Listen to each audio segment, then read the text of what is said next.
Net बंद था तो कैसी भाई ज़िंदगी अच्छी थी भाई। नेट के बगैर वाली ज़िंदगी सबसे अच्छी है, क्योंकि इंटरनेट ने बहुत लोगों की लाइफ में रेवोल्यूशन भी लाया। मैं आपको कहूँगा एक कड़वा सच, मगर बहुत लोगों की लाइफ बर्बाद भी कर दी है। मैं आपको ऐसे समझाऊँगा, फ़ोन कॉल करना, फ़ोन कॉल और इसके अलावा इंटरनेट वीडियो कॉल ये आम हो चुका है, ठीक है। जिसकी वजह से एक इंसान कोई घिनौना काम भी करता है वो इन्हीं चीज़ों का इस्तेमाल करता है। एक बंदा बैठा है इंडिया में, दूसरा बंदा बैठा है यूरोप में, तो इन दोनों की बातचीत हो सकती है, लाइव चैट हो सकता है। तो बहुत सारी बुराइयां भी हैं इंटरनेट की और बहुत सारी अच्छाइयां भी हैं। मैं इतना कहता हूं कि मोबाइल फ़ोन स्क्रीन जितना आपका कम यूज़ होगा, mobile phone screen on time जितना आपका कम होगा, उतनी आपकी अक्ल भी ठीक रहेगी, उतनी आपकी शक्ल भी ठीक रहेगी, उतनी आपका माइंड भी शार्प रहेगा, उतना ही आपका मन भी लगेगा और उतने ही आप प्योर भी होंगे। और ऊपर से एक और मसला है ना, अब इंटरनेट 5G इंटरनेट को अनलिमिटेड कर दिया है, तो लोगों में बहुत सारी बुराइयां भी फैल रही हैं। लोग बहुत इंटेलिजेंट भी बन रहे हैं इसी यूट्यूब और इसी इंटरनेट के चक्कर में। बट हमारी जो नौजवान नस्ल है, मुझे नहीं लगता है कि हमें उनको पहले 5-6 साल 10 साल तक इंटरनेट का ये भी बताना चाहिए कि गूगल क्या होता है। पहले जो लोग होते थे पुराने ज़माने में, हमारे आबाबो अजदाद या हमारे वालिदैन, उनके पास इंटरनेट नहीं होता था और वो जो पढ़ते थे ना, वो अपनी मेहनत से रीडिंग करके मेहनत करके पढ़ते थे, जिससे उनको शौक़ पैदा होता था और पढ़ने का, जिससे उनको तलब होती थी कि हम कैसे पास हो जाएंगे अगर हम पढ़ेंगे नहीं। उससे टीचर भी बहुत मेहनत करता था, क्योंकि टीचर को पता होता था कि मेरे पास कोई सपोर्टिव किताब नहीं जिससे मैं कर पाऊँ। वो खुद से फिर मेहनत करता था, वो डिक्शनरी का इस्तेमाल करता था, फिज़िकल डिक्शनरी का। मगर आज क्या हो चुका है कि फ़िज़िक्स वाला, ये वाला, वो वाला, ऐसे कोचिंग सेंटर खुल गए हैं।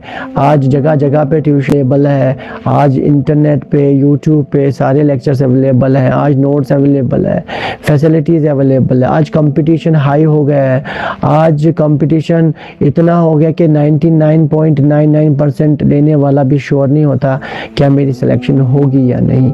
इसीलिए इसके बहुत सारे ड्रॉबैक्स हैं। अगर एक इंसान को इंटरनेट ने आगे किया है, फॉरवर्ड किया है, बहुत सारी रिसर्चेज में हेल्प किया, बहुत सारे स्टूडेंट्स की डॉक्टरेट डिग्री को हासिल करने में मदद किया। एट द सेम टाइम अगर आप देखोगे तो बहुत सारे नुकसानात भी हैं। हमारी नौजवान नस्ल जिसको पता नहीं था कि इंटरनेट क्या होता है, पहले ज़माने में तो छोटे बच्चों को बिल्कुल भी पता नहीं होता था कि इंटरनेट क्या है।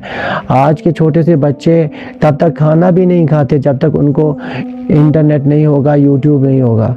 तो इस इंटरनेट ने कहीं पे हमारी लाइफ को अच्छा किया और बहुत सारी जगहों पे हमारी लाइफ को ख़राब भी किया है। आपको ये बात माननी पड़ेगी कि इंटरनेट से बहुत सारी खराबी भी हुई है।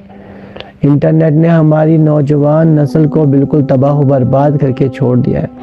जो एक बच्चा कभी बहुत लेट मैच्योर होता था, आई मीन टू से कि वो 14, 15, 16, 17 साल की उम्र में उसको कुछ कंसेप्ट पता चलते थे, उसको पता चलता था कि मेरी बॉडी में ये फंक्शंस होते हैं। बट उसी बच्चे को 10 साल की, 8 साल की उम्र में वो चीज़ें पता चल गई हैं जो उसको पता नहीं चलनी चाहिए थी। और उसकी वजह से, क्योंकि घर वालों ने उनको इंटरनेट की सुविधा दी हुई है और जब उनको इंटरनेट की फैसिलिटी अवेलेबल है, यही बच्चा क्या करता है, ये पहले खाना नहीं खाता है, फिर घर वाले इसको खाना खिलवाने पर आमादा करते हैं, वो इंटरनेट मोबाइल मांगता है, यूट्यूब पे राइम्स देखता है, and after that Aahista Aahista वो खुद मोबाइल अपने हाथ से चलाने लगता है, फिर खड़ा होता है, खुद से सर्च करने लगता है, और फिर आहिस्ता आहिस्ता उसके जैसे ही उसको अब पढ़ना लिखना अच्छे से आ जाता है, तो वो एक किस्म का इंटरनेट या मोबाइल के बगैर बिल्कुल भी नहीं रह सकता है।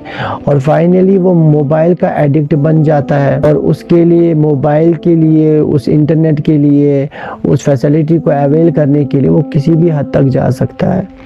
और इसी इंटरनेट की वजह से हमारे जो नौजवानों का जो दिमाग है वो ख़राब होता जा रहा है।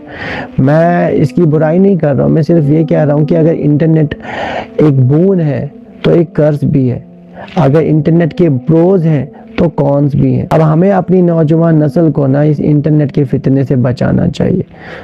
राइम के चक्कर में अगर हमको राइम दे रहे, वो राइम देखते देखते स्क्रॉल कर रहा है बच्चा, छोटा बच्चा स्क्रॉल कर रहा है, अचानक से कोई ऐसी रील आ जाती है या ऐसा शॉट आ जाता है जो कि उसके लिए, उसकी मेंटालिटी के लिए ठीक नहीं था।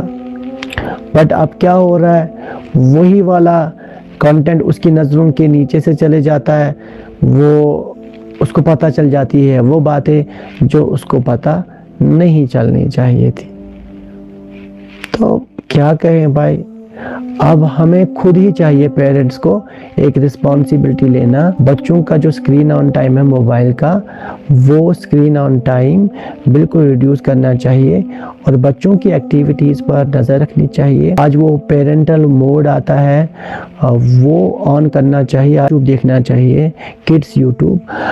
और साथ ही साथ में बच्चों को कुछ एक्सपेरिमेंटल और बच्चों को कुछ साइंटिफिक, बच्चों को कुछ मॉरल कंटेंट दिखाओ यूट्यूब से। गाइडेंस जो होनी चाहिए वो पेरेंट्स की होनी चाहिए, क्योंकि पेरेंट्स से अच्छा गार्डियन कोई नहीं होता।